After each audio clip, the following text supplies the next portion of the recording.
Une femme trouve un berceau flottant sur la rivière.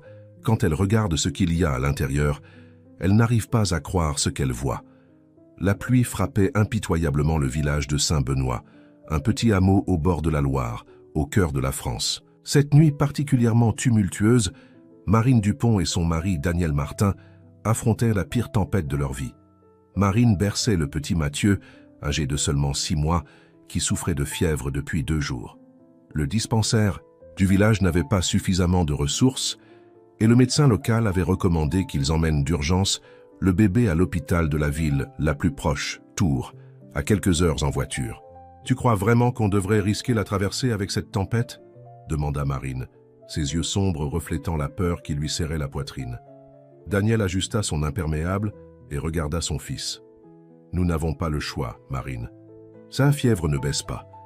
Si nous attendons jusqu'à demain, il n'eut pas besoin de terminer sa phrase.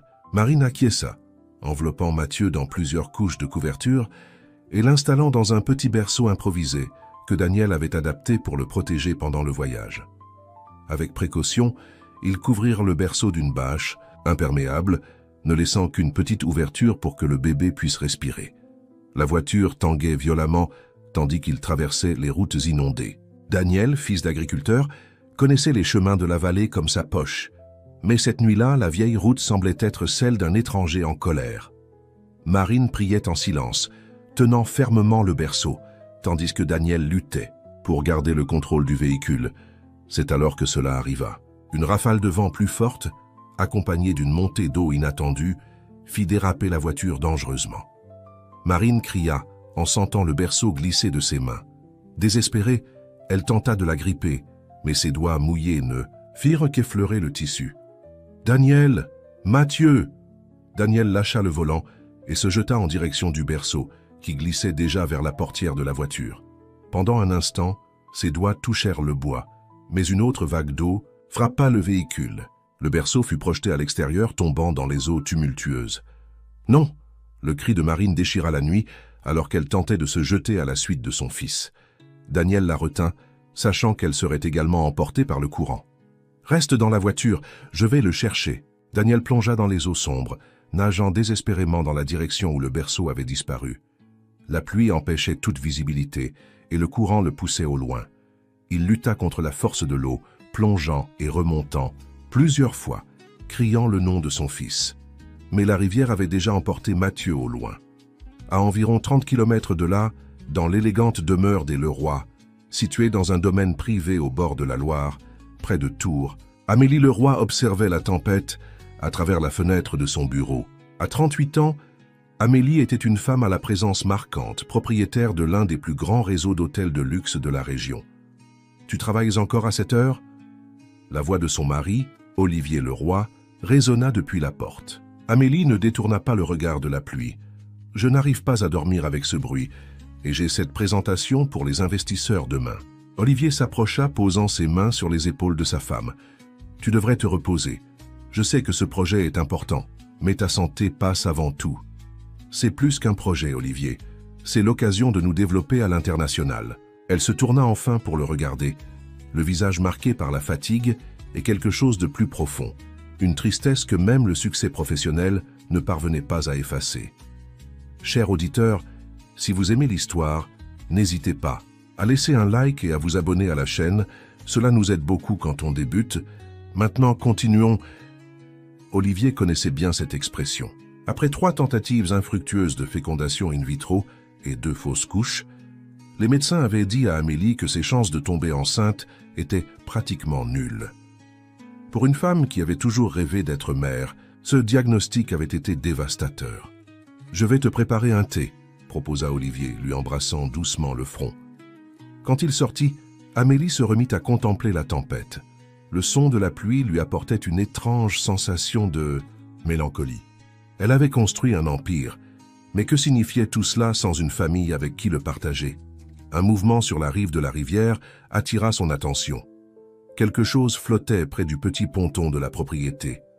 Intriguée, Amélie prit une lampe de poche et se protégeant avec un parapluie, descendit jusqu'au bord de la rivière. Ce qu'elle vit la paralysa. Ce que ni l'un ni l'autre n'imaginaient, c'est qu'à plus de 500 km de là, Dans une élégante demeure à Neuilly-sur-Seine, près de Paris, un garçon de 5 ans se réveillait d'un autre rêve troublant. Un rêve avec des chaos tumultueuses et le visage d'une femme qu'il savait qu'il devrait connaître, mais dont il n'arrivait pas à se souvenir. Philippe le Roi sauta du lit et courut jusqu'à la fenêtre. La tempête qui s'abattait sur Paris le rendait inquiet. Depuis toujours, le son de la forte pluie éveillait en lui des sensations étranges, pas exactement de la peur, mais une sorte d'angoisse, comme s'il gardait un souvenir que son conscient n'arrivait pas à atteindre. « Philippe, que fais-tu? Debout, mon amour ?» Amélie apparut à la porte, enveloppée dans une robe de chambre en soie. « J'ai fait le rêve à nouveau, maman. » Il courut dans les bras de sa mère, cherchant la sécurité, avec la jolie dame qui pleure. Amélie sentit un frisson. Ce n'était pas la première fois que Philippe mentionnait ses rêves. Au début, elle avait essayé de les ignorer, croyant qu'il s'agissait simplement de fantaisies enfantines.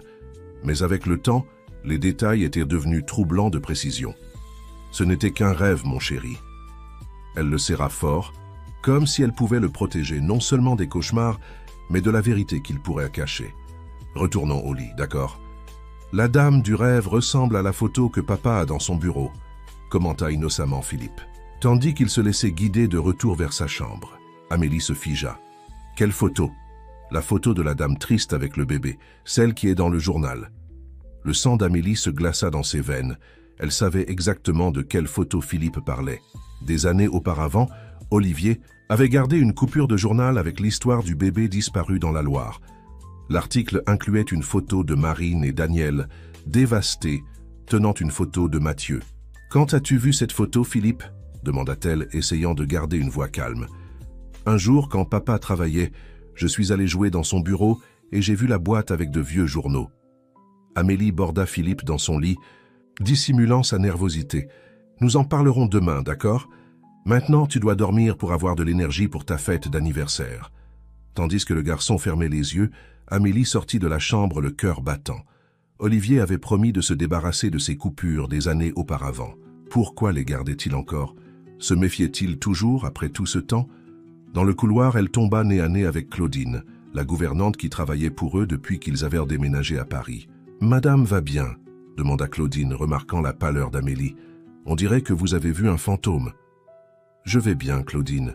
Je suis juste préoccupée par les préparatifs pour la fête de demain. » Claudine acquiesça, mais ses yeux révélaient qu'elle ne croyait pas totalement à l'explication. À 60 ans, Claudine Moreau avait élevé 6 enfants et aidé à en élever des dizaines d'autres comme nourrice et gouvernante. Elle connaissait les expressions d'inquiétude maternelle mieux que quiconque. « Madame Amélie, excusez mon intrusion, mais n'avez-vous jamais pensé à dire la vérité aux petits ?» Amélie regarda la gouvernante, abasourdie. « De quoi parlez-vous ?»« Claudine, de l'adoption. » Claudine soutint le regard de sa patronne. « Le petit grandit, il pose des questions. Les enfants adoptés ont le droit de connaître leurs origines. » Amélie respira, soulagée. Claudine pensait que Philippe était adopté, ce qui d'une certaine façon avait du sens.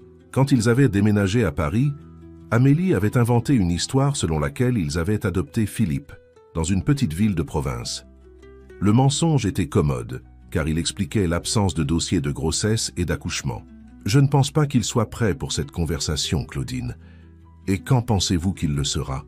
La gouvernante insista, avec la liberté de quelqu'un qui avait déjà gagné la confiance de la famille. « J'ai vu beaucoup de familles. Passez par là. Plus vous attendrez, plus ce sera difficile pour lui d'accepter. » Amélie se massa les tempes, sentant une migraine s'annoncer. « J'y réfléchirai, Claudine, je vous le promets. Mais pour l'instant, concentrons-nous sur la fête de demain, d'accord ?» La gouvernante acquiesça, mais en s'éloignant dans le couloir, Amélie ne put s'empêcher de remarquer quelque chose dans son regard, une sorte de connaissance silencieuse qui la rendit profondément inquiète. La fête d'anniversaire de Philippe fut un véritable spectacle. Amélie n'avait épargné ni effort ni ressources pour transformer le jardin de la demeure en un parc d'attractions privées, avec manège, carrousel, stand de jeux et une énorme table de sucreries qui ferait rêver n'importe quel enfant. Un petit berceau en bois partiellement couvert d'une bâche s'était échoué entre les pierres. À l'intérieur, à son grand étonnement, un bébé. Il était mouillé et froid, mais respirait. « Mon Dieu !» s'exclama-t-elle, prenant l'enfant. dans ses bras. Le bébé ouvrit les yeux, des yeux profondément sombres qui semblaient pénétrer son âme. À cet instant, Amélie ressentit quelque chose d'inexplicable, comme si l'univers répondait à ses prières. Sans réfléchir, elle courut de retour vers la maison. « Tu as perdu la raison, Amélie ?» Olivier n'arrivait pas à croire ce qu'il voyait. « Nous devons appeler la police immédiatement. » Il était abandonné, Olivier, jeté dans la rivière pendant une tempête.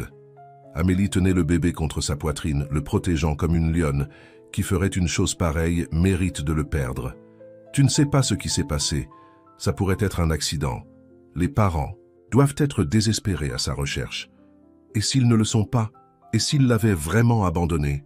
Amélie regarda le bébé, qui dormait maintenant paisiblement après avoir été nourri et réchauffé. Regarde-le, Olivier. C'est un miracle qu'il ait survécu. Olivier passa la main dans ses cheveux, exaspéré. Amélie, c'est un enlèvement. Nous ne pouvons pas simplement garder un bébé que nous avons trouvé. Je ne dis pas de le garder pour toujours, mentit Amélie, sachant au fond que c'était exactement ce qu'elle voulait. Juste jusqu'à ce que nous découvrions. Ce qui s'est passé, il est malade, il a besoin de soins. Nous pouvons l'emmener à l'hôpital demain. Mais Amélie ne l'emmena pas à l'hôpital le lendemain, ni le surlendemain. Chaque jour qui passait, le bébé, qu'elle avait commencé à appeler Philippe, conquérait plus d'espace dans son cœur, et chaque jour l'idée de le rendre semblait plus insupportable. Après 2 semaines, quand la nouvelle d'un bébé disparu pendant la tempête parvint aux journaux locaux, Amélie prit une décision qui changerait à jamais le cours de nombreuses vies. Elle convainquit Olivier d'aller à Paris, prétextant qu'elle devait être plus proche du siège de son entreprise. « Ce sera temporaire », assura-t-elle, « juste le temps de résoudre cette situation. » Olivier, qui aimait profondément sa femme et comprenait sa douleur, accepta à contre-cœur. Au fond, il s'était également attaché à cet enfant que le destin avait mis entre leurs bras. Mais contrairement à Amélie, il savait que ce bonheur était construit sur un mensonge qui, tôt ou tard, exigerait son prix. 5 ans passèrent. À Saint-Benoît, Marine Dupont observait la rivière depuis la fenêtre de sa petite maison, comme elle le faisait tous les jours depuis qu'elle avait perdu Mathieu. Son corps était là, mais son cœur et son esprit continuaient à revivre cette nuit fatidique, cherchant inlassablement son fils dans les eaux de la Loire. Daniel apparut à la porte, les yeux tristes observant sa femme. « Marine, tu n'as pas dormi encore, n'est-ce pas ?» Marine ne répondit pas immédiatement. Ses doigts caressaient un petit ours en peluche, le jouet préféré de Mathieu. Aujourd'hui, il aurait 5 ans et 6 mois. Daniel s'approcha, l'enlaçant, par derrière. Dans les premiers mois après la disparition de Mathieu, ils avaient failli se séparer. La culpabilité, la douleur et le deuil les consumaient de différentes manières, créant un abîme entre eux. Mais finalement, ils s'étaient retrouvés, unis par l'espoir qui refusait de mourir. « Il est vivant, Daniel. Je le sens. » Marine se tourna pour regarder son mari, ses yeux brillants d'une certitude inexplicable. « La mère de Julien m'a donné le contact d'une organisation à Paris qui aide à retrouver les enfants disparus. Je veux y aller. » Daniel hésita.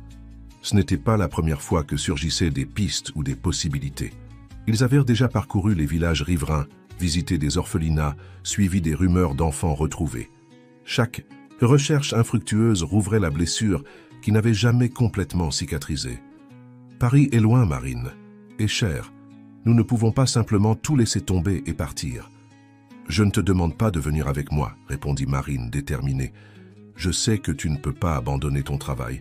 Je peux y aller seule. »« Il n'est pas question que tu ailles seule à Paris, » protesta Daniel. « Écoute, laisse-moi voir si je peux prendre quelques jours de congé.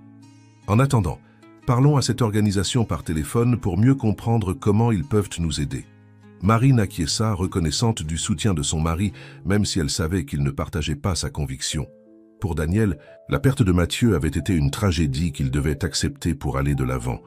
Pour elle, c'était une histoire inachevée. Tout en observant son fils courir et rire avec ses amis, Amélie ne pouvait éviter une pointe d'anxiété. Ces derniers jours, Olivier était devenu étrangement distant, passant des heures enfermé dans son bureau ou au téléphone pour de longues conversations qu'il interrompait brusquement quand elle s'approchait. Belle fête. Olivier apparut à ses côtés, lui offrant une coupe de champagne. « Tu te surpasses toujours. »« Merci. » Amélie accepta la boisson, étudiant le visage de son mari. « Tout va bien, Olivier. Tu sembles si absent. Il détourna son regard vers Philippe, qui à ce moment-là essayait de lancer des anneaux sur des bouteilles à l'un des stands. Nous devons parler, Amélie, mais pas aujourd'hui. Aujourd'hui, c'est un jour de célébration. Avant qu'elle ne puisse insister, ils furent interrompus par Lucie, la mère d'un des petits camarades de Philippe. Amélie, quelle fête merveilleuse. Philippe est enchanté. Et comme il a grandi depuis l'année dernière. Oui, il ne ressemble plus à ce petit bébé fragile que nous avons ramené à la maison, répondit Amélie avec un sourire nostalgique. Vous avez des photos de lui, bébé. J'adore voir ces grimaces que font les nouveau-nés. Mon Pierre est né avec une expression si sérieuse qu'on aurait dit un petit vieux. Lucie rit. Amélie sentit son corps se raidir. C'était une question apparemment innocente, mais qui touchait à un point sensible. Il n'y avait pas de photo de Philippe bébé. Du moins, pas avant ses 6 mois, quand il l'avait retrouvé. Malheureusement, nous avons perdu la plupart des photos de lui bébé lors d'un déménagement, intervint doucement Olivier. Une négligence impardonnable. Lucie fit une expression de compréhension. Quel dommage! Mais l'important, c'est que vous ayez tous les souvenirs dans votre cœur, n'est-ce pas? Tandis que la conversation dérivait vers d'autres sujets, Amélie échangea un regard rapide avec son mari. Malgré toutes les tensions, il la protégeait encore, gardait encore le secret qu'il partageait. Combien de temps encore pourrait-il maintenir cette histoire? La semaine suivant la fête, Olivier confronta finalement Amélie. Elle le trouva dans son bureau, entouré de papiers éparpillés sur la table. « Qu'est-ce que tout cela ?» demanda-t-elle, prenant l'un des documents. « Ce sont des rapports, Amélie, des rapports génétiques. » Olivier semblait épuisé, comme s'il portait un poids immense. « Je sais que nous avions convenu de ne plus jamais aborder ce sujet, mais je ne peux pas continuer à vivre ainsi. » Amélie regarda les papiers, confuse. « Je ne comprends pas. Qu'as-tu fait ?»« J'ai envoyé des échantillons pour analyse, des cheveux de Philippe et les nôtres. » Il fit une pause, respirant profondément. « Les résultats confirment ce que nous savions déjà. Il n'est pas notre fils biologique. » « Et alors ?» Amélie sentit une vague de colère. « Nous l'avons élevé pendant 5 ans. Nous sommes les seuls parents qu'il connaît. Mais nous ne sommes pas les seuls parents qu'il... » « Ah, Amélie !» Olivier frappa sur la table, perdant momentanément le contrôle. Plus calme, il continua. « Il y a des gens là-bas qui ont perdu un enfant, qui souffrent probablement encore, qui cherchent encore. Ne penses-tu pas qu'ils méritent de connaître la vérité ?» « La vérité ?» Amélie laissa échapper un rire amer.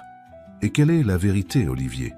Que nous avons trouvé un bébé abandonné dans la rivière et décidé de lui donner une vie qu'il n'aurait jamais eue. Que nous l'avons aimé et l'avons élevé comme le nôtre. La vérité est que nous l'avons pris, Amélie, sans enquêter correctement, sans donner aux autorités la chance de retrouver sa famille. Cela porte un nom, et tu sais lequel. Amélie. Pâlit. Tu me menaces? Bien sûr que non. Olivier parut blessé par l'accusation. J'essaie de faire ce qui est juste avant qu'il ne soit trop tard. Philippe pose déjà des questions. Et s'il découvrait un jour la vérité par lui-même? As-tu pensé à ce que cela lui ferait? Amélie s'effondra sur une chaise, sentant comme si le monde s'écroulait autour d'elle. Que veux-tu que je fasse alors? Que j'aille à la police et que j'avoue tout? Que je dise que j'ai gardé un garçon loin de sa famille pendant 5 ans? Que je demande à être emprisonné et à perdre tout ce que nous avons construit? Je veux que nous trouvions un compromis, répondit Olivier, adoucissant le ton. J'ai engagé un détective privé pour localiser la famille biologique de Philippe, discrètement.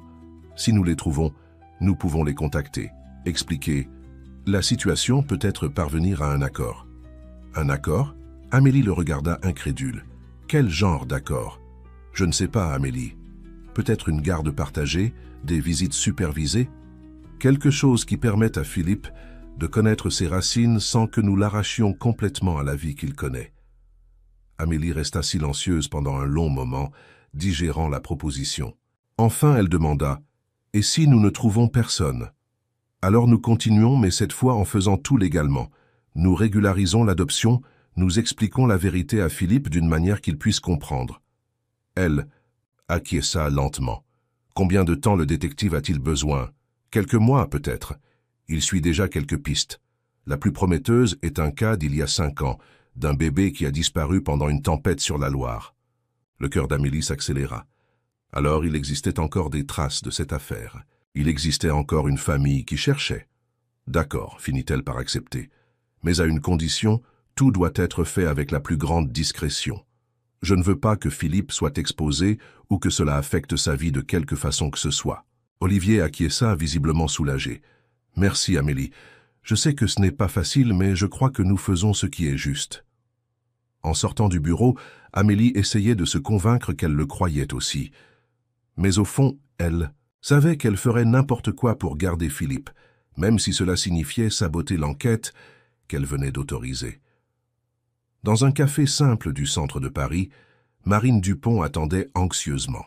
Après des années de recherche, elle avait finalement réussi à rassembler assez d'argent pour voyager jusqu'à la capitale et rencontrer personnellement l'Association française de recherche et de protection des enfants disparus. Madame Dupont, une femme d'âge moyen aux cheveux grisonnants et à l'expression bienveillante, s'approcha de sa table. « Je suis Véronique Lambert, coordinatrice de l'AFR-PED. Nous nous sommes parlé au téléphone. » Marine se leva, serrant la main de Véronique. Avec émotion. « Un merci de me recevoir, Madame Lambert. Vous ne savez pas ce que cela signifie pour moi. » Véronique s'assit et commanda un café pour elles deux. « Avant toute chose, je veux que vous compreniez que notre travail est difficile et souvent frustrant. Je ne peux pas promettre des résultats immédiats ou des garanties de succès. »« Je comprends, » répondit Marine, ouvrant son sac et en sortant un dossier. « J'ai apporté tout ce que j'ai. Des photos de Mathieu, des reportages sur sa disparition, des rapports de police. » Véronique examina les documents avec une attention professionnelle. « 5 ans, c'est beaucoup de temps, Madame Dupont. L'enfant aura considérablement changé. Néanmoins, nous avons quelques méthodes de projection de croissance faciale qui peuvent nous aider à créer une image approximative de son apparence actuelle. Avez-vous eu des cas de réussite après tant de temps ?» La voix de Marine trembla légèrement. Véronique hésita avant de répondre. « Quelques-uns. Principalement, quand il y a une piste concrète ou un nouvel élément dans l'enquête. »« J'ai cela. » Marine fouilla à nouveau dans son sac, sortant une enveloppe. « J'ai reçu ceci il y a 2 semaines, sans expéditeur, posté ici à Paris. » À l'intérieur de l'enveloppe se trouvait un petit jouet, un hochet en plastique coloré, en forme de poisson. C'était le jouet préféré de Mathieu. Il l'avait avec lui la nuit où Marine ne put terminer sa phrase. Véronique examina l'objet avec un intérêt renouvelé. « Cela change tout, Madame Dupont. Cela signifie que quelqu'un sait où est votre fils, ou du moins a des informations sur ce qui lui est arrivé. »« C'est ce que j'ai pensé, » approuva Marine, avec un mélange d'espoir et d'appréhension. « Mais qui enverrait cela, et pourquoi? S'ils savent où est Mathieu, pourquoi ne me le disent-ils pas directement? » « Il y a de nombreuses possibilités, » réfléchit Véronique. « Cela peut être quelqu'un qui a peur de s'impliquer directement. Quelqu'un qui sait quelque chose mais n'en est pas sûr.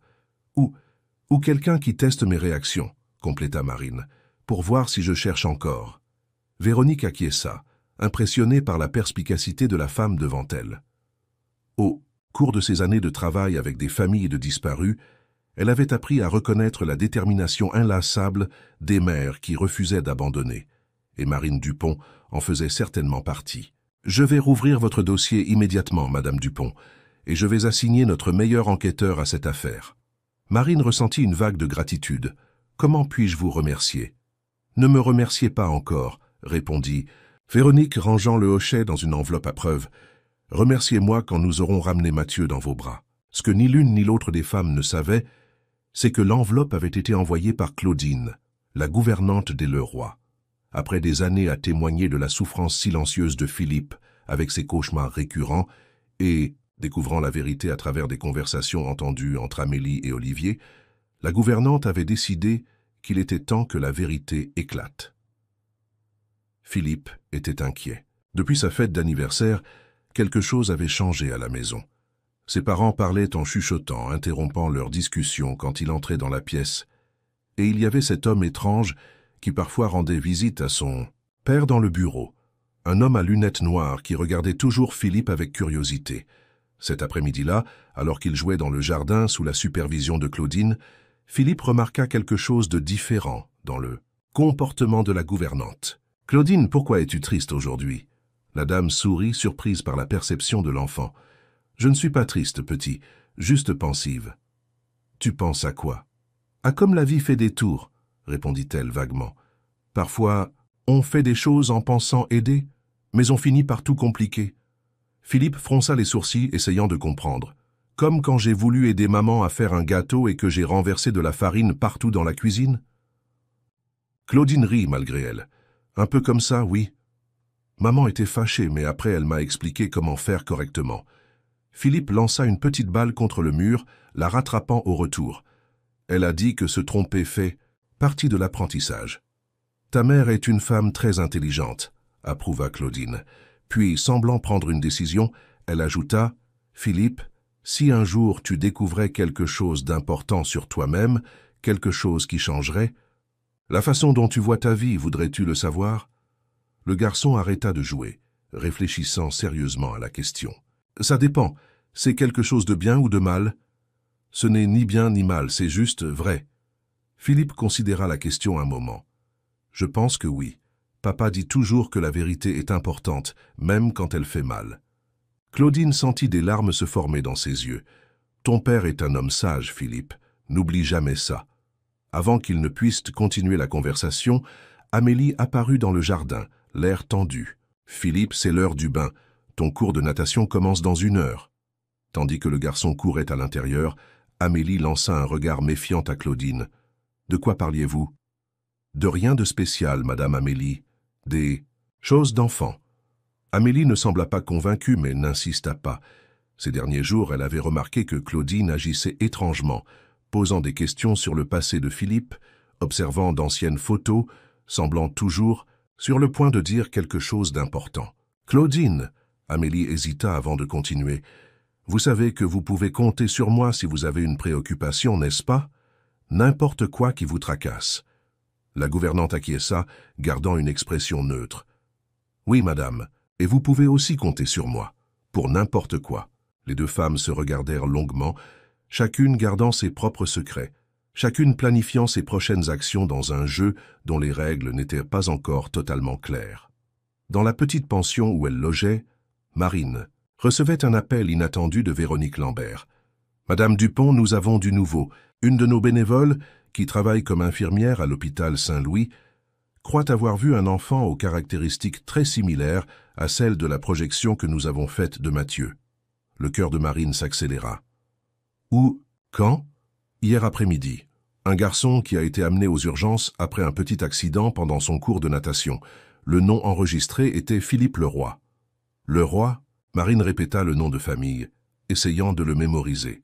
« Vous êtes sûr qu'il ressemblait à Mathieu? » Notre bénévole ne peut pas l'affirmer avec certitude, mais elle a dit que la ressemblance avec la projection était remarquable, spécialement les yeux et la forme du visage.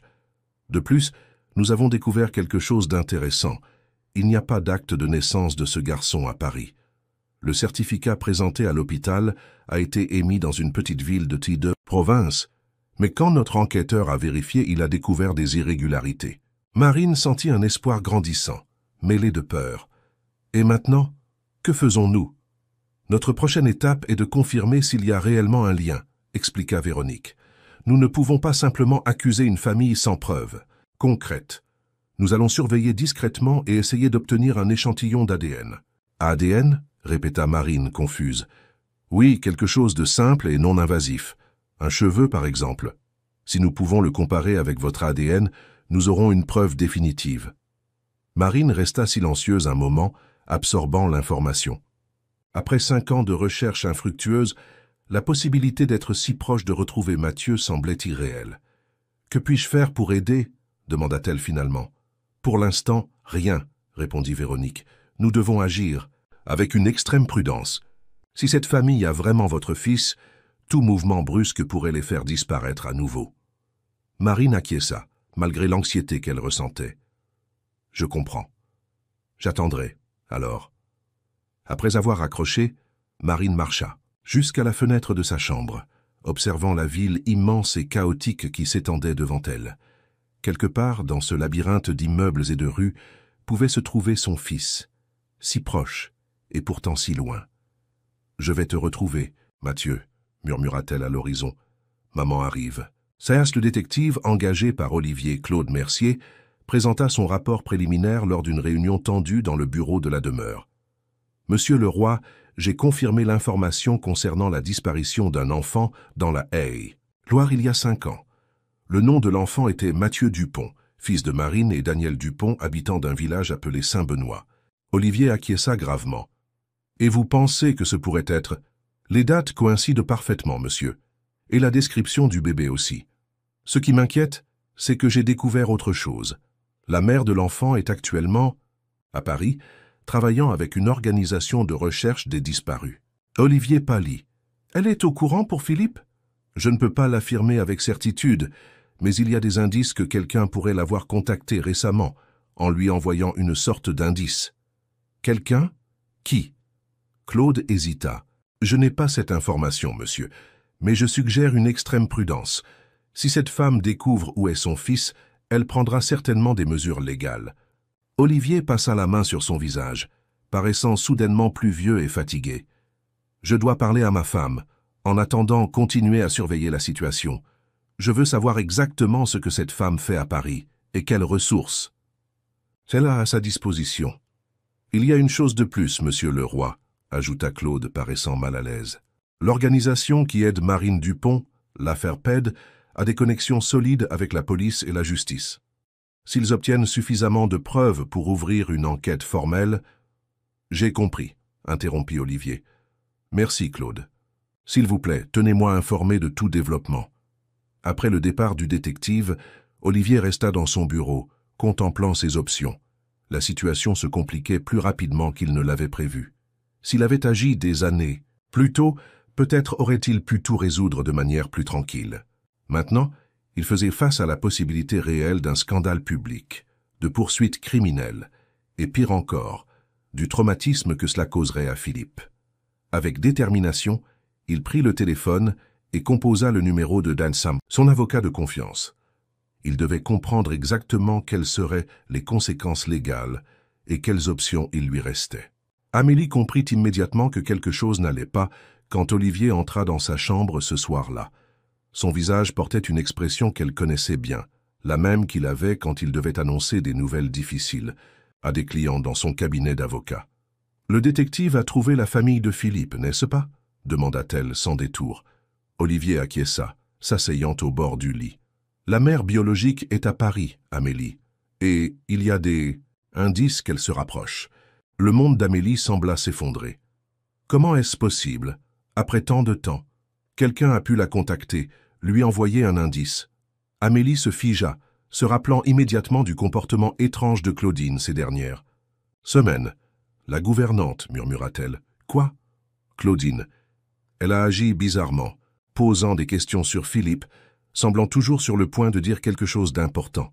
Amélie se leva brusquement. Je vais la renvoyer immédiatement. Olivier retint le bras de sa femme. « Calme-toi, Amélie. Nous ne pouvons pas être sûrs que c'était elle.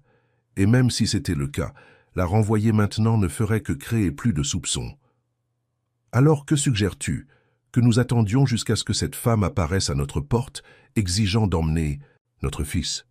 La voix d'Amélie tremblait de colère et de peur. « Je suggère que nous soyons proactifs, » répondit fermement Olivier. « J'ai parlé à mon avocat. Nous avons quelques options. » Quelles options? Nous pouvons essayer une approche directe. Contacter Marine Dupont, expliquer la situation, proposer une sorte d'accord. Amélie rit amèrement. Un accord? Quel type de mère accepterait un accord pour voir son fils seulement les week-ends? Une mère qui n'a pas vu son fils depuis 5 ans pourrait préférer cela à rien, répondit doucement Olivier. De plus, nous ne parlons pas seulement de nous, Amélie. Nous parlons de ce qui est le mieux pour Philippe. Le mieux pour Philippe est de rester avec ses parents, s'exclama Amélie. Les parents qu'il connaît, qui l'ont élevé, qui l'aiment. Marine et Daniel Dupont l'aiment aussi, Amélie, et ils l'ont perdu d'une façon tragique. Olivier respira profondément avant de continuer. As-tu pensé à ce que Philippe ressentira? Quand il découvrira que nous l'avons arraché à sa famille biologique, que nous l'avons gardé loin de personnes qui n'ont jamais cessé de le chercher. Amélie sentit des larmes couler sur son visage. Il n'aura jamais besoin de savoir. Et s'il découvre par lui-même? Et si quelqu'un lui raconte? Claudine, un ami de l'école, un procès judiciaire qui deviendrait public? Le silence qui suivit fut pesant, chargé d'implications douloureuses. Finalement, Amélie demanda, à voix basse, « Combien de temps avons-nous » ? « Pas beaucoup, » répondit honnêtement Olivier. Le détective pense que l'organisation qui aide Marine Dupont a déjà identifié Philippe comme correspondance possible pour l'enfant disparu. Il cherche des preuves plus concrètes. Amélie essuya ses larmes avec le dos de ses mains. « J'ai besoin de temps pour réfléchir, Olivier. Je ne peux pas simplement renoncer à lui. Personne ne parle de renoncer. » Olivier s'approcha, l'étreignant. « Nous parlons de trouver une solution qui permette à Philippe d'avoir une vie complète en connaissant toutes les parties de son histoire. » Amélie acquiesça contre la poitrine de son mari, mais dans son cœur, un plan commençait déjà à se former. Un plan désespéré qu'elle savait qu'Olivier n'approuverait jamais. Le lendemain matin, Philippe se réveilla tôt, excité par l'idée de la sortie que sa mère lui avait promise. C'était rare qu'Amélie prenne une journée entière juste pour être avec lui, loin des responsabilités de son entreprise. « Où allons-nous, maman » demanda-t-il, tandis qu'Amélie l'aidait à s'habiller. « C'est une surprise » répondit-elle avec un sourire forcé. « Mais je peux te dire que cela implique un avion. » Les yeux du garçon s'écarquillèrent d'excitation. « On va voyager ? Où ? Papa vient aussi ? Ton père a des engagements aujourd'hui, mon chéri. Ce sera juste toi et moi dans cette aventure. » Amélie avait passé la nuit à planifier. Avec ses contacts et ses ressources, ce ne serait pas difficile de disparaître pendant un temps, peut-être même de quitter le pays. Elle savait que c'était une décision radicale qui aurait de graves conséquences, mais l'alternative, perdre. Philippe semblait insupportable. Tandis qu'elle préparait une petite valise avec l'essentiel, son téléphone sonna. C'était Olivier. « Où es-tu » demanda-t-il, la voix tendue. « J'ai appelé ton bureau et ils m'ont dit que tu avais annulé toutes tes réunions d'aujourd'hui. »« J'ai décidé de prendre la journée pour être avec Philippe, » répondit-elle, essayant de paraître décontractée.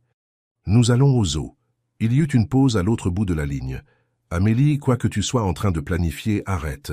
Cela ne fera qu'empirer la situation. »« Je ne sais pas de quoi tu parles. Je sais exactement ce qui se passe dans ta tête, Amélie. Je te connais depuis 20 ans. » La voix d'Olivier était ferme mais gentille. « Fuir n'est pas la solution. » Amélie sentit les larmes revenir à ses yeux. Alors quelle est-elle? Livrer notre fils à des étrangers? Ils ne sont pas des étrangers pour lui, Amélie. Ils sont de son sang. Le sang ne signifie rien. L'amour est ce qui compte.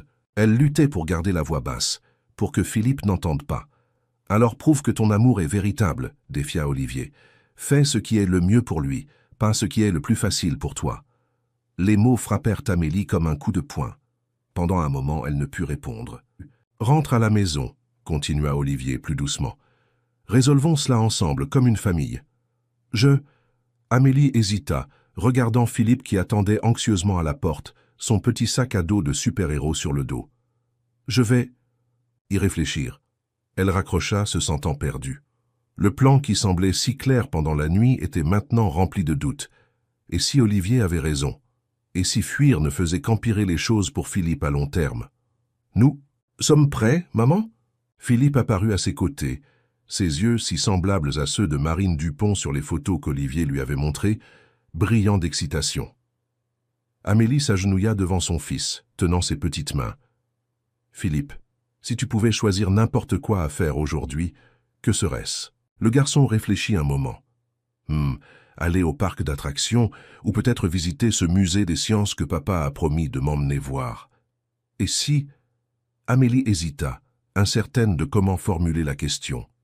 Et si tu pouvais rencontrer de nouvelles personnes, des personnes qui font partie de ton histoire? Philippe fronça les sourcils, confus. Quelle personne? Amélie ouvrit la bouche pour répondre, mais fut interrompue par un coup à la porte. Le voilà, son Mathieu, maintenant âgé de 5 ans. Plus grand, plus développé, si différent du bébé qu'elle avait perdu, mais en même temps inconfondable. Les mêmes yeux sombres et expressifs, la même forme de visage qui rappelait tant celle de Daniel. « Mathieu !» murmura-t-elle, incapable de contenir son émotion. Philippe la regarda avec curiosité. Quelque chose dans son visage sembla éveiller un souvenir lointain, comme les rêves qu'il faisait avec la femme qui pleurait. « Je m'appelle Philippe », dit-il timidement. Amélie s'approcha de son fils, posant ses mains protectrices sur ses épaules. « Philippe, mon chéri, ces personnes sont venues parler à maman et papa de choses importantes. Pourquoi n'irais-tu pas jouer dans ta chambre pendant que nous discutons ?» Le garçon hésita, ses yeux toujours fixés sur Marine. « Je te connais. dit-il soudainement. « Tu es la dame de mon rêve. » Toute la pièce sembla retenir son souffle. Marine fit un pas en avant, tremblante. « Quel rêve, mon chéri ?» demanda-t-elle doucement. « Le rêve avec de l'eau et du bruit fort. Tu pleures et tu appelles un nom. » Marine sentit ses jambes faiblir. Véronique la soutint, lui donnant appui. « Quel nom appelle-t-elle, Philippe ?» demanda doucement Olivier. Le garçon fronça les sourcils, se concentrant. « Mathieu ? Je crois. » Marine ne put plus se contenir. Elle s'agenouilla, se mettant à la hauteur du garçon. « C'est ton vrai. Non, mon chéri. Mathieu Dupont. Je suis Marine, ta mère. » Philippe la regarda, confus, puis regarda Amélie. « Maman ?» Le visage d'Amélie se tordit de douleur. Elle s'agenouilla à côté de Philippe, tenant ses petites mains.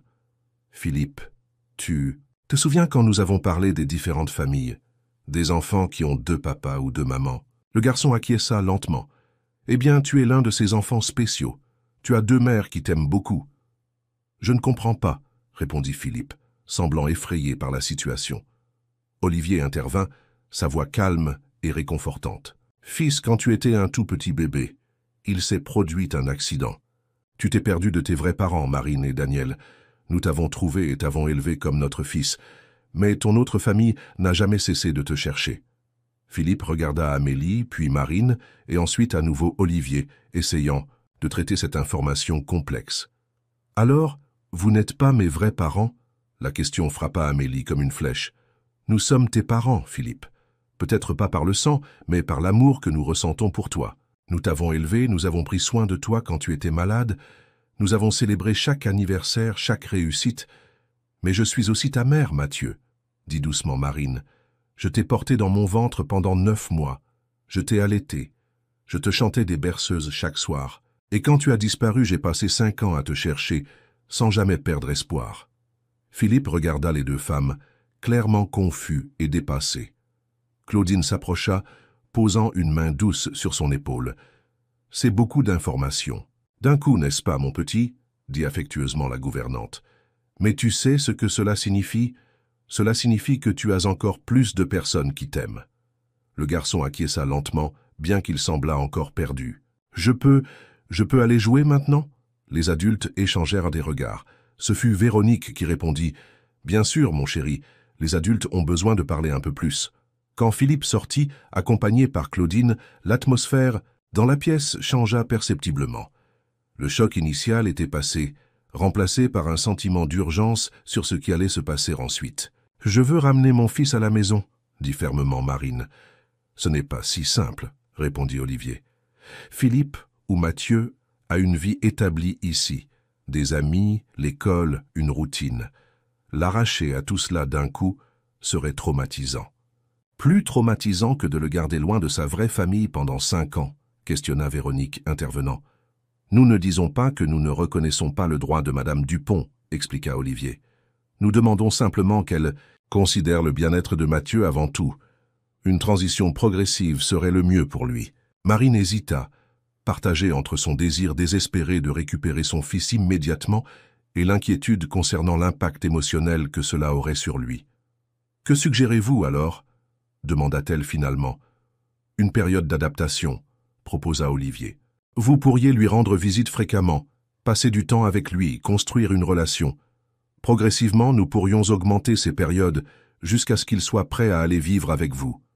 Et combien de temps cela prendrait-il » questionna Marine, méfiante. « Quelques mois peut-être, selon comment il réagit. » Marine regarda Véronique, cherchant conseil. C'était Claudine. « Madame Amélie, il y a une visite pour vous. Elle dit que c'est urgent. »« Qui est-ce » demanda Amélie, sentant un frisson d'appréhension. « Une dame nommée Véronique Lambert. Elle dit qu'elle est de l'Association française de recherche et de protection des enfants disparus. » Le monde sembla s'arrêter un instant. Comment avait-il trouvé sa maison? Qui avait donné son adresse? « Dites que je ne suis pas là, » répondit automatiquement Amélie. « La dame est avec une femme plus jeune, » continua Claudine, évitant le regard d'Amélie. « Elle a dit que son nom est Marine Dupont. » Amélie sentit ses jambes faiblir. Il était trop tard. Le moment qu'elle redoutait tant était arrivé, et il n'y avait plus nulle part où fuir. Marine attendait dans le salon de la demeure des Leroy, son cœur battant si fort qu'elle craignait qu'il puisse être entendu. Après 5 ans de recherche, elle était peut-être à quelques mètres de son fils. Véronique Lambert, assise à ses côtés, serra sa main de façon encourageante. « Rappelez-vous ce dont nous avons convenu, Marine. Calme et sérénité, quoi qu'il arrive. » Marine acquiesça bien qu'intérieurement elle fût loin de ressentir l'une ou l'autre de ses émotions. Quand elle avait décidé d'accompagner Véronique, pour cette visite, elle savait que ce serait difficile. Mais maintenant, assise dans ce salon luxueux face à la possibilité de retrouver enfin Mathieu ou de subir une déception écrasante de plus, elle se sentait au bord de l'effondrement. La porte du salon s'ouvrit et Amélie Leroy entra, suivie par un homme grand que Marine supposa être son mari, Olivier. Il n'y avait aucun signe d'enfant. « Madame Lambert, Madame Dupont », commença Olivier, adoptant un ton formel. « Ma femme m'a informé de votre visite inattendue. En quoi pouvons-nous vous aider ?» Véronique prit les devants. Maintenant une posture professionnelle. « Monsieur Leroy, nous vous remercions de nous recevoir. Nous sommes ici au sujet d'une enquête sur la disparition de Mathieu Dupont, fils de Madame Marine, survenu il y a 5 ans dans la Loire, près de Saint-Benoît. Et qu'est-ce que cela a à voir avec nous ?» demanda Amélie, sa voix tremblant légèrement. « Nous avons des raisons de croire que votre fils, Philippe, pourrait être en réalité Mathieu Dupont, » répondit directement Véronique. « Nous aimerions solliciter votre coopération pour un test ADN qui pourrait confirmer ou infirmer cette possibilité. » Le silence qui suivit fut dense, chargé d'émotions non dites. Finalement, Olivier parla. « Madame Lambert, il n'est pas nécessaire de faire un test ADN. Ma femme et moi savons que Philippe n'est pas notre fils biologique. » Marine haleta, portant la main à sa poitrine. Véronique resta impassible, mais ses yeux se rétrécirent légèrement. « Olivier !» s'exclama Amélie, choquée par l'aveu direct de son mari. « Il n'y a plus moyen de cacher, Amélie, » répondit-il, calmement. « Il est temps que la vérité éclate. » Se tournant vers Marine, il continua. « Madame Dupont, il y a 5 ans, durant une forte tempête, ma femme a trouvé un bébé dans un petit berceau qui s'était échoué près de notre propriété, sur la Loire. Il n'y avait pas d'identification, aucun moyen de savoir à qui il appartenait. Le bébé avait de la fièvre, il semblait abandonné ou perdu. Marine couvrit sa bouche de ses mains, les larmes coulant librement sur son visage. C'était lui. C'était Mathieu. À l'époque, nous avons décidé de nous occuper de lui, temporairement, poursuivit Olivier. Ma femme, qui avait toujours rêvé d'être mère mais ne pouvait pas avoir d'enfant, a développé un lien immédiat avec l'enfant. Quand nous avons appris la disparition, nous avions déjà déménagé à Paris. Et Amélie, elle n'a pas pu se séparer de lui. Vous avez volé mon fils. La voix de Marine était basse mais chargée d'une douleur profonde. Ce n'était pas comme ça, intervint Amélie, désespérée.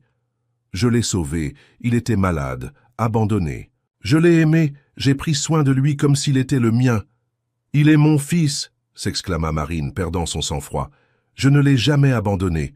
Nous l'avons perdu pendant une tempête en essayant de l'emmener à l'hôpital. Nous avons passé 5 ans à le chercher, 5 ans d'agonie sans savoir s'il était vivant ou... Elle ne put terminer sa phrase, submergée par l'émotion. Véronique l'enlaça, offrant un soutien silencieux. Olivier semblait sincèrement affecté par la souffrance de Marine. « Madame Dupont, il n'y a pas d'excuse pour ce que nous avons fait. Je peux seulement dire qu'au début, nous pensions vraiment faire ce qui était juste. Et ensuite, il est devenu de plus en plus difficile de revenir en arrière. Où est-il ? demanda Marine, essuyant ses larmes. Où est mon fils ? Avant qu'Olivier ne puisse répondre, la porte du salon s'ouvrit à nouveau. Philippe entra suivi par Claudine. Le garçon s'arrêta, regardant curieusement les visiteurs. Marine se figea. La coordinatrice de l'affaire PED considéra soigneusement. Du point de vue du bien-être psychologique de l'enfant, la suggestion de M. Leroy a du mérite, admit-elle à contre-cœur. Un choc soudain pourrait causer des traumatismes durables. « Mais qu'en est-il de la justice ?» demanda Marine, la voix étranglée. « Ils ont gardé mon fils pendant 5 ans, Véronique. Ils savaient ce qu'ils faisaient. Et ils feront face aux conséquences légales de leurs actions, assura Véronique. Mais c'est séparé de la question du bien-être de Mathieu. Amélie, qui était restée silencieuse pendant un moment, parla finalement. Et si nous pouvions trouver un compromis, un arrangement où Mathieu pourrait avoir les 2 familles dans sa vie ? Tous les regards se tournèrent vers elle, surpris. Que voulez-vous dire? Demanda Marine. Je ne sais pas exactement, admit Amélie. Peut-être une garde partagée, d'une certaine façon. Je sais que je n'ai pas le droit de demander cela, mais il est aussi mon fils, d'une certaine manière. Je ne peux pas imaginer une vie sans lui. Marine regarda Amélie, la femme qui avait élevé son fils pendant 5 ans, qui l'aimait profondément malgré tout. Il était facile de la haïr pour ce qu'elle avait fait, mais aussi impossible de ne pas reconnaître le lien qui existait entre elle et Mathieu. « Mon mari, Daniel, ne sait encore rien de tout cela, dit pensivement Marine. Il est dans la Loire, attendant de mes nouvelles. Quand il saura que nous avons retrouvé Mathieu, il devra aussi connaître le garçon progressivement, compléta Véronique. Vous devrez tous travailler ensemble pour le bien de Mathieu. Un silence pensif tomba sur la pièce, chaque personne absorbant les implications de la situation complexe dans laquelle il se trouvait. « Je vais considérer votre proposition, dit finalement Marine, s'adressant à Olivier. Mais à une condition, je veux passer la journée avec lui aujourd'hui. Je veux commencer à connaître mon fils. Olivier regarda Amélie qui acquiesça à contre-cœur. « Je vais le chercher, dit-elle en se levant. Quand Amélie quitta la pièce, Olivier se tourna vers Marine. « Madame Dupont, je sais que rien de ce que je dirai ne peut compenser ce que nous avons fait, mais je veux que vous sachiez que, malgré tout, nous avons pris très bien soin de votre fils. C'est un enfant heureux, en bonne santé et aimé. » Marine acquiesça, les larmes revenant à ses yeux. « Merci pour cela au moins. Mais comprenez que ce que vous avez fait, cela ne pourra jamais être complètement pardonné. »« Je comprends, » répondit simplement Olivier. Les mois suivants furent une période de profonde transformation pour tous. Comme convenu, Mathieu commença à passer du temps avec Marine, d'abord seulement quelques heures, puis des journées entières et finalement des week-ends complets. Daniel vint de Saint-Benoît à Paris, et la rencontre avec son fils perdu fut émouvante pour tous les deux. Mathieu, étonnamment, s'adapta bien à l'idée d'avoir 2 familles. Les enfants, dans leur innocence et leur flexibilité naturelle, font souvent face à des situations complexes mieux que les adultes ne pourraient l'imaginer.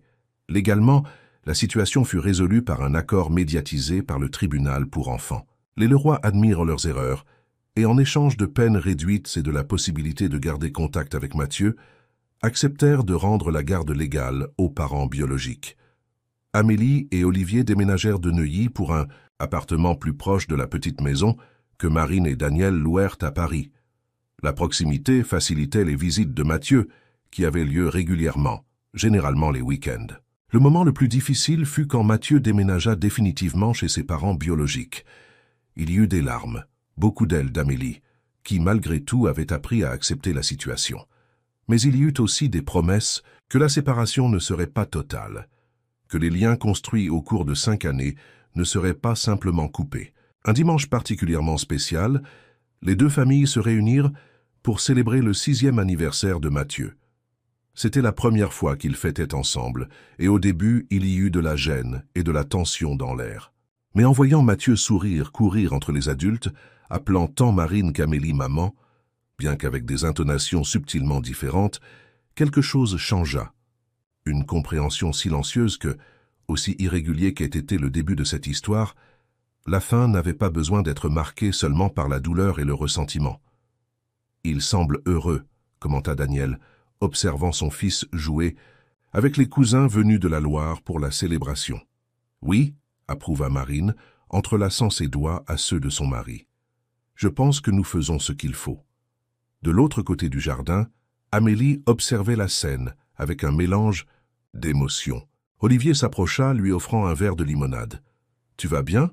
demanda-t-il. Amélie acquiesça, se surprenant elle-même par la sincérité de sa réponse. « Oui, je vais bien. Ce n'est pas ce que j'imaginais, mais c'est peut-être ce qui devait être. » Olivier l'enlaça et ensemble, ils observèrent Mathieu souffler les bougies du gâteau, entouré par 2 familles qui, malgré toutes les adversités, avaient trouvé un chemin vers la réconciliation. 2 ans plus tard, Mathieu, maintenant âgé de 8 ans, était assis sur la terrasse de la maison de ses parents à Saint-Benoît. La famille avait décidé de retourner à ses racines, mais gardait un appartement à Paris pour des visites fréquentes au Leroy. Le garçon observait la Loire, la même rivière qui avait failli lui ôter la vie et qui, par un étrange revirement du destin, l'avait conduit jusqu'à sa seconde famille. Il n'avait plus peur de l'eau. Daniel avait appris à son fils à nager, transformant le traumatisme potentiel en une source de joie et de confiance. « À quoi penses-tu, mon fils » demanda Marine, s'asseyant à côté de lui. « Ah, comme c'est bizarre, répondit-il pensivement. La rivière m'a emporté loin et puis m'a ramené. » Marine sourit, passant son bras autour des épaules de son fils. « La vie fait parfois des détours étranges, n'est-ce pas ?» Mathieu acquiesça, pensif. « Maman, tu es encore triste quand je pense à tante Amélie comme mon autre maman. » Marine hésita juste un instant. « Non, Mathieu, tante Amélie t'aime beaucoup et elle a pris soin de toi quand je ne pouvais pas. Je lui en suis reconnaissante. » Le garçon sourit, satisfait de la réponse. Ces dernières années, il avait appris que l'amour pouvait prendre de nombreuses formes et que les familles pouvaient se construire de manières inattendues. « Ils arrivent demain pour la fête, n'est-ce pas ?» demanda-t-il, faisant référence au roi qui viendrait pour célébrer l'anniversaire de Mathieu. « Oui, et tante Amélie a dit qu'elle apporterait ce gâteau au chocolat que tu adores. » Mathieu sourit largement. « Super, je vais montrer à oncle Olivier le nouveau bateau que papa construit. » Marine observa son fils courir dans la maison, annonçant joyeusement l'arrivée imminente des visiteurs.